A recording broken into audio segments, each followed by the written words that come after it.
I'm Emily Hawthorne, a Middle East and North Africa analyst at Stratfor, and this podcast is brought to you by Stratfor Worldview, the world's leading geopolitical intelligence platform. Individual, team, and enterprise memberships are available at worldview.stratfor.com/subscribe.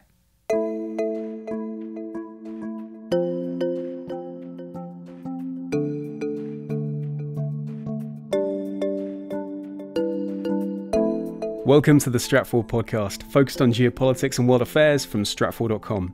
I'm your host, Ben Sheen. Iran inaugurated President Hassan Rouhani for a second term in office this past weekend. But with tensions once again on the rise, questions remain as to what path Iran will take going forward, and also what the future of the JCPOA, commonly referred to as the Iran nuclear deal, may be, and also what this actually means for the region. To hash through the latest on Iran, from internal politics to its current relationship with the United States and other regional powers, Stratfor senior global analyst Matthew Bay sits down with Middle East and North Africa analyst Emily Hawthorne in this edition of the Stratfor Podcast. Thank you for joining us.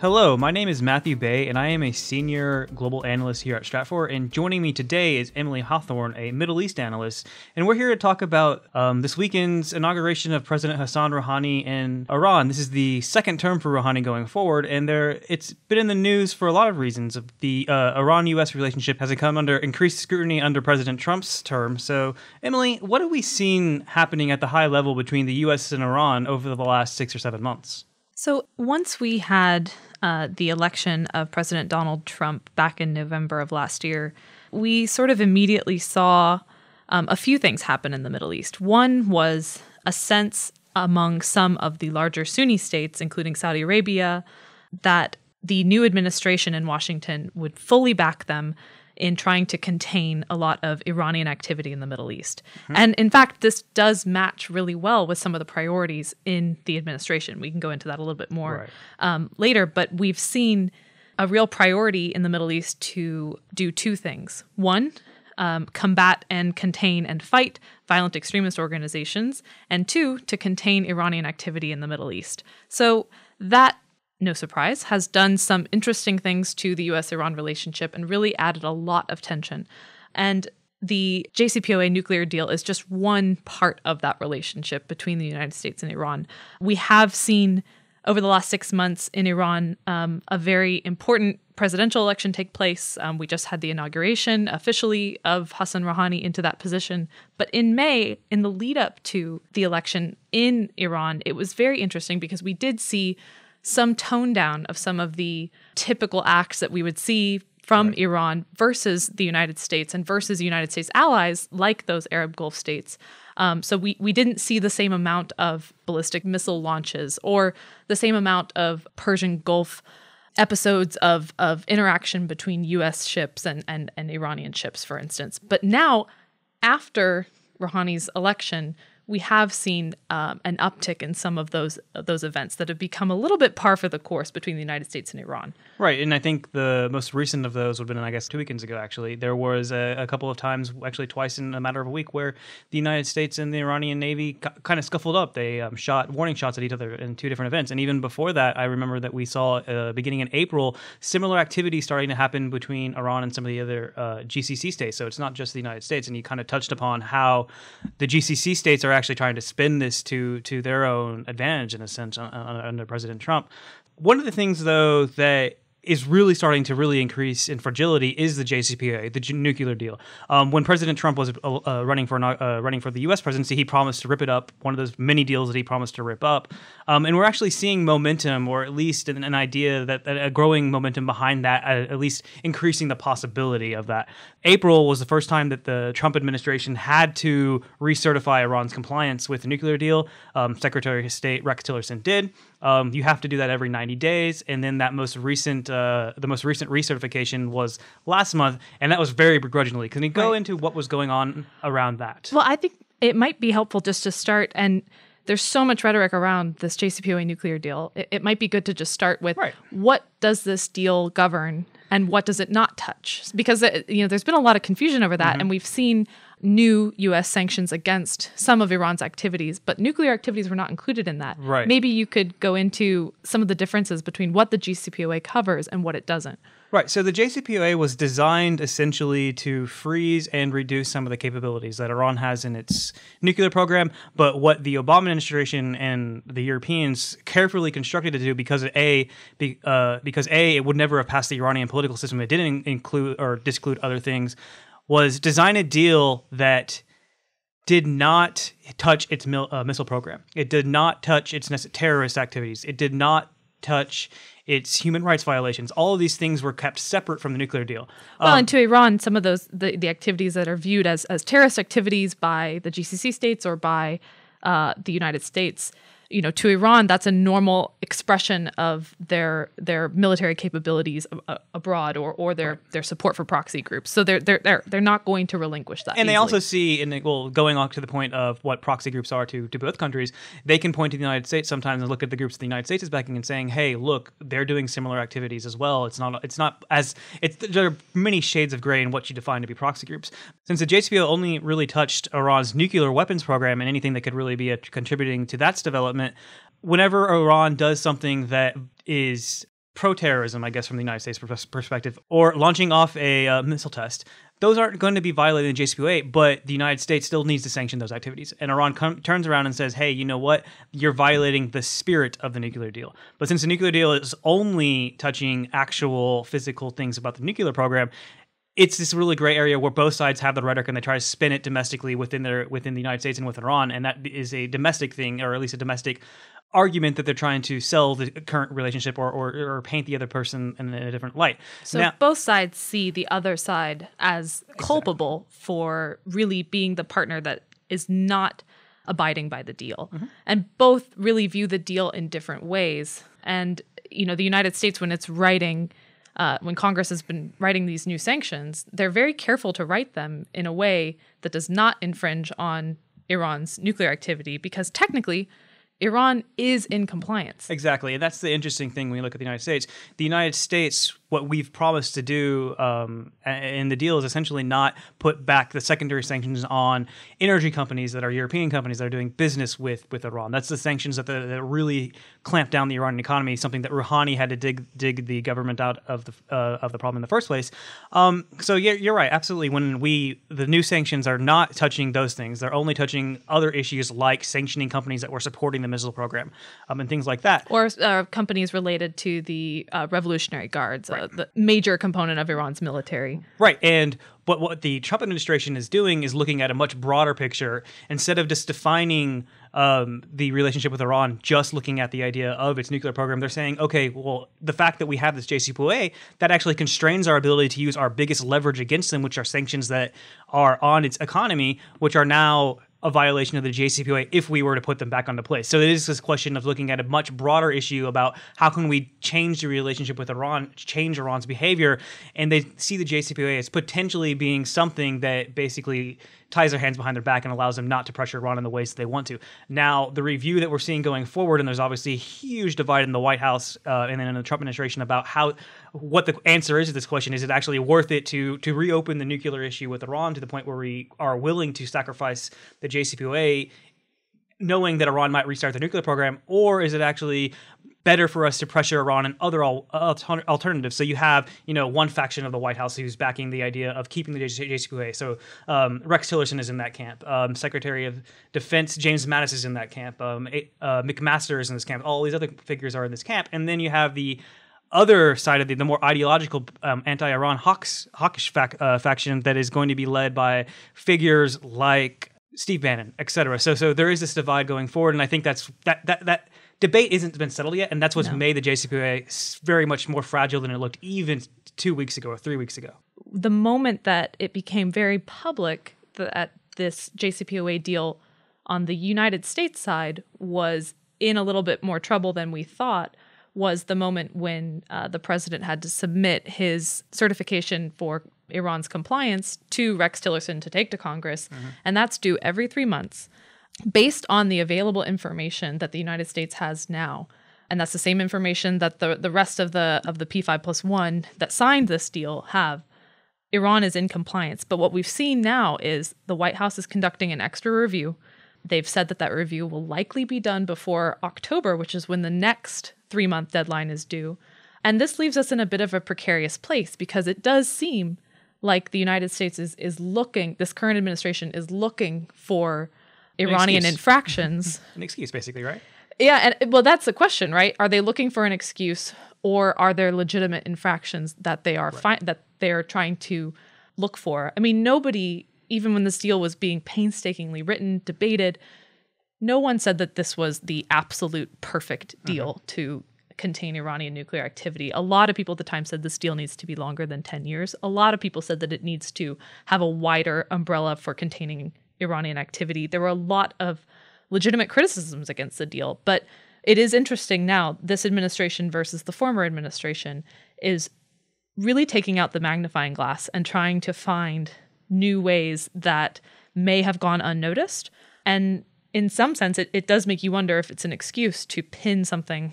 Or it's also the question about looking for something that might be concerning that they don't know anything about, and then going through the official JCPOA process of actually bringing up a complaint, and then seeing if Iran complies with actually opening up military sites or other sites, which they have not had to do thus far.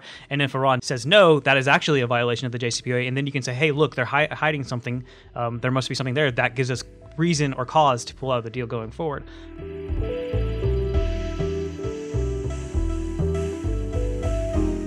We'll get back to our conversation on Iran with Stratfor's Matthew Bay and Emily Hawthorne in just one moment. But if you're finding this discussion interesting, be sure to visit us at worldview.stratfor.com. Much of our broader analysis on Iran is collected under a special topic page focused on Iran's arc of influence. We'll include a link in the show notes. And if you're not already a Worldview member, individual, team, and enterprise subscriptions are available at worldview.stratfor.com/subscribe. Now let's get back to the second part of our conversation on Iran with Stratfor's Matthew Bay and Emily Hawthorne. The re-election of Rouhani, who is a moderate figure in Iran, is also going to be kind of interesting when you look at what we've seen across the Gulf countries in the last few weeks, particularly in Saudi Arabia with Mohammed bin Salman, now the crown prince, has a very anti-Iran position relative to his predecessor as crown prince, Mohammed bin Nayef. So what do you think Saudi is looking at this now? They're obviously pushing in one direction. They have a really good relationship with the Trump administration. So what are they thinking right now? Yeah, I think that the role of Saudi Arabia in terms of appealing to this U.S. administration has been really important leading up to this point. I think there still is a sense of harmonization of views between Riyadh and Washington that Iran is something that needs to be firmly contained. And like you said, this new crown prince, this young defense minister and crown prince, and really the first of the third generation of Saudi leaders, he very strongly said in recent months that Iran is not something Saudi Arabia wants to negotiate with. I believe he said that he even wants to take it to the fight to the backyard. Yeah, and this was very concerning because it's well known that Iran and Saudi Arabia are engaged in proxy warfare in a number of theaters throughout the Middle East. The most obvious of them would probably be Syria, but there are other places where they try and use soft power or actual or prop up certain groups or ally with certain groups that really push against each other in places like Lebanon, in places like Yemen. Also in Iraq, we're seeing renewed Saudi Arabian interest. It's been very interesting over the last month to see a much more visible, strong Saudi Arabian interest in developing relationships with Baghdad. And Iran has very strong relationships across the security and political sphere in Iraq. So when we look at Hassan Rouhani taking a second term, he is looking at a Saudi Arabia that, under the leadership of this new crown prince, is much more hawkish on Iran's activities, much more willing to harshly answer to anything that Iran does in the Middle East that Saudi Arabia views as counter to their wishes for the region and counter to their vision for the region. I think it's really easy to overblow the Shiite versus Sunni dynamic. That's part of it, but this is a competition between two geopolitical powers in the Middle East that are competing for political and economic dominance in the region. Iran is a larger country demographically. They have a highly educated population. There's a lot of reasons also why Saudi Arabia has a lot in its favor and that it's strong. It has an incredible amount of oil wealth, a higher GDP per capita. But both and I think it's also important to point out that, because you mentioned that the Sunni Shiite divide is probably a little bit overblown. I mean, when we look at Iraq in particular, for example, a lot of the Shiite there are actually Arabs. They're not ethnic Persians, and obviously the Sunnis on the Arabian Peninsula are ethnic Arabs. So there is a different kind of a relationship there that's not necessarily religious, but more ethnic based, so that they have been trying to take to their advantage. So there are multiple fault lines that layer this particular region that span ethnic, sectarian, and all kinds of different divisions, and Iran and Saudi Arabia are trying to exploit them. Now, let's kind of go back to Iran. So Rouhani is facing this world. So is Iran. But when we look at the Iranian presidency and how that fits into the Iranian political system, it's not a very strong office to have in terms of, the supreme leader is the outsized, he is still the head honcho, the defense establishment, the unelected institutions in Iran, they have a lot of the power, particularly when it comes to things like national security, regional policy. So what areas do you think, though, Rouhani, at least internally, is going to have the biggest impact in his second term, or at least things where he has more room to maneuver than he does necessarily on foreign policy issues? I think that it is a really important point that you bring up, that the position of the president in the very unique political system that Iran has, it is an inherently weak position. But it is elected, and he was elected with a pretty strong mandate in this May election. And he won over the guy that all indications were that the supreme leader was backing 100%, or at least 50%. Well, and there were indications that his strongest opponent, Ibrahim Raisi, was supported more by the more conservative establishment, the more hardline establishment. But Rouhani, during his first term, I think it's important to look at what did he do right in terms of what he has the most power to do. And one of those things is the economy. President Rouhani, during his first term, was fixated on making sure that the JCPOA nuclear deal came to be signed and came into implementation. That happened in 2015 after years of painstaking negotiations. The JCPOA matters within Iran to normal Iranians, to people that voted for Rouhani, in a large sense because of how it affects the economy and because of the way that it opens up, takes off some of the sanctions on Iran that limited oil activity, and that's Iran's main source of revenue. And also, his economic policies are fundamentally in just a different vein than his predecessor, Ahmadinejad. Yeah. So, for example, he was able to get down a lot of the inflation. I believe it's now under 10% for the first time in a very long time. I believe the 1990s even. So he definitely has things that he can point to going forward. But one other thing that we have to think about, though, is some of these unelected institutions like the Revolutionary Guards, the IRGC, they have a lot of political clout as well. They have things that they're trying to protect. And that's some of the things that we're going to be seeing, I think, moving forward in his second term, is this big, broader question about how he can continue to withstand some of the pressures coming from a relatively different group of actors within Iran. Now, that doesn't necessarily mean that they oppose a nuclear deal fundamentally. The IRGC has its giant economic interests, and yes, it took advantage of the sanctions under Rouhani's predecessor, but at the same time, it's kind of the saying, if you raise all the water, all the boats go up. The same thing's kind of true here in the case of the IRGC. A lot of their business interests, for example, they span, ancillary services such as logistics, things like that could still get on board with just a more fully functioning economy. Right. And this is one of the main reasons why, regardless of this heightened tension between the United States and Iran, Iranian leaders across the spectrum, they want to keep that nuclear deal in place. And they don't want to be the ones to cause the deal to fall apart. And they don't plan on doing that because, as you said, the inflation has gone down in Iran over Rouhani's tenure. And a large part of that, not a large part of it, but that did have something to do with the nuclear deal. The real GDP going up, that was in large part due to the nuclear deal coming into place. One of the big problems for Rouhani remains unemployment.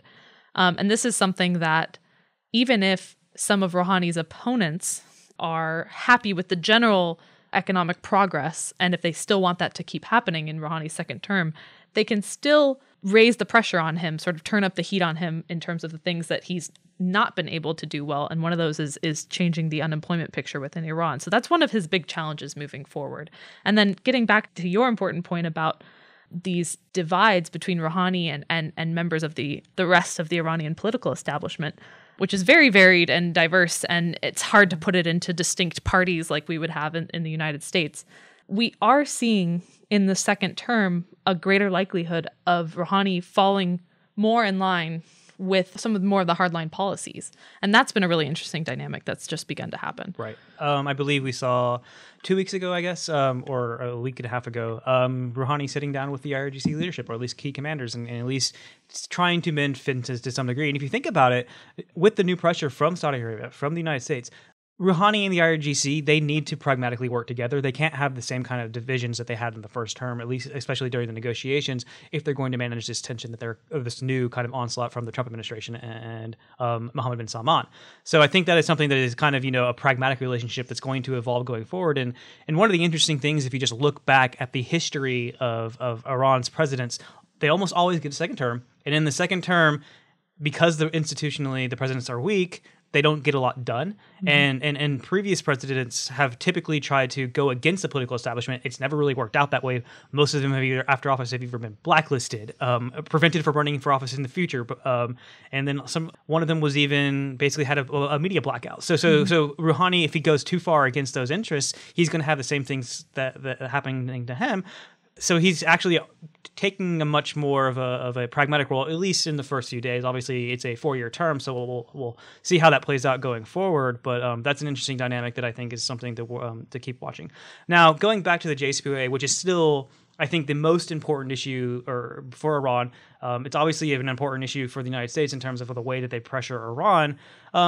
Let's just think about how that could go from here, because, there's a lot of different options. It's unclear whether or not the United States is going to actually pull out of the JCPOA. But if you just think about what happens, if that were to happen, that means that the United States would at least potentially start to re-sanction investments into Iran by foreign companies, say European companies.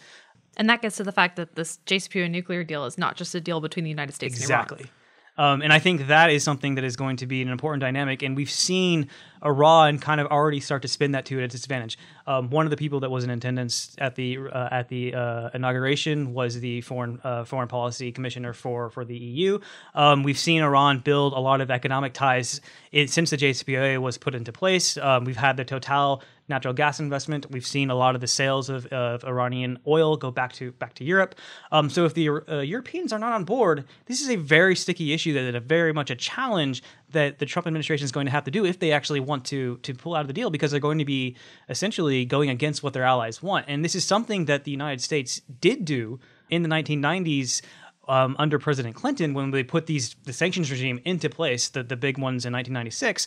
At that time, we did put secondary sanctions into force. Ironically, the first deal that was important that kind of came up in that context was another Total deal with Iran in the same field that they went to now, which is kind of a funny and ironic thing. But the Europeans threatened to go to the WTO and essentially block any kind of secondary sanctions. They look at secondary sanctions on their own firms for doing business with Iran as, an extraterritorial application of U.S. law that hits on national sovereignty issues and concerns that the Europeans certainly don't like. So, and that's where we see a big difference between the former administration and the current administration in Washington. You even had former Secretary of State John Kerry going and actually speaking with European allies and trying to reassure them that the United States was not going to snap any sort of economic penalty on them for doing business with Iran. And that's one of the main complaints coming from Iran right now, is that they're not feeling that good faith from the United States side that they will freely allow trade into Iran from the EU. We're not talking about U.S. trade with Iran. We're talking about EU trade between many different EU countries and Iran. And I think that's a huge point of tension, and one of the reasons you've seen a really concerted effort on the EU side and the Iranian side to deepen some of those ties, because the deeper those ties are, the more complicated it is to undo them if the United States changes its mind on the JCPOA. So, Emily, thank you for coming and joining me and having a conversation on this. So we've got a lot to think about. There's a lot of stuff that's happening in the Iran-U.S. relationship. The JCPOA is definitely becoming more increasingly fragile. And here at Stratfor, we will definitely be watching this very closely. And thank you for joining us. Thank you, Matt. That's it for this episode of the Stratfor Podcast, but you can continue the conversation by diving into our geopolitical analysis on Iran and its arc of influence at Stratfor Worldview. If you're not already a member and value unbiased research and analysis on global affairs, visit us at worldview.stratfor.com/subscribe to learn more about individual, team, and enterprise subscriptions. You can even contribute to the conversation by sharing your insights in the forums section on Stratfor Worldview. There you can engage with other readers, as well as Stratfor analysts, editors, and contributors on the latest developments. And if you have a comment or an idea for a future episode on the podcast, email us at podcast@stratfor.com or give us a call on 1-512-744-4300, extension 3917. Or you can leave us a review on iTunes or wherever you subscribe to the podcast. We really appreciate your feedback. And for more geopolitical intelligence, analysis, and forecasting that brings global events into valuable perspective, follow us on Twitter @Stratfor.